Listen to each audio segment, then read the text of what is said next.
போட்டுக்கிட்டு நல்லா கிண்டலாம். இப்போ நல்லா வதங்கட்டும். அடுத்து இப்போ டொமேட்டோ போட்டுக்கிட்டு நல்லா கிண்டணும், மசியணும். கொஞ்சம் நல்லா வதங்கினா அது கொஞ்சம் சால்ட்டு போட்டுக்கிறேன்.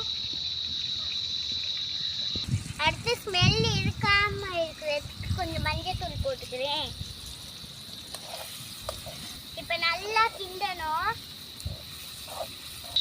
இங்கே பாருங்க நல்ல எண்ணெய் வந்து பிரிஞ்சுக்கிடுச்சு. இப்போ நான் வந்து மட்டன் ஈரல் போட போகிறேன்.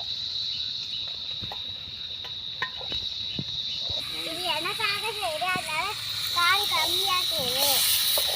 இப்போ ஈரல் நல்லா வேகிறதுக்காக கொஞ்சம் வாட்டர் சேர்த்துக்குவேன். இப்போ நம்ம டேஸ்ட்டுக்காக கொஞ்சம் லெமன் சேர்த்துக்க போகிறோம். பாருங்க எப்படி இருக்குன்னு. இப்போ எண்ணெய் நல்லா பிரிஞ்சு வந்துருச்சு. காரத்துக்காக சில்லி பவுடர் சேர்த்துக்க போகிறேன். எனக்கு காரம் இதுவே போடுறோம், அதனால கொஞ்சமாக சேர்த்துருக்கேன். எல்லாம் பிரிஞ்சு வந்துருச்சு.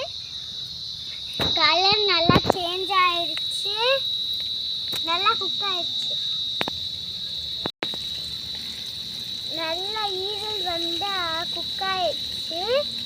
இன்னும் கொஞ்சம் நேரத்தில் இறக்க போகிறோம். பாப்பாவுக்கு என்னைய பிடிச்சிருந்தா, பாப்பா பிடிச்சிருந்தா எல்லாரும் குட்டி லைக் போடுங்க.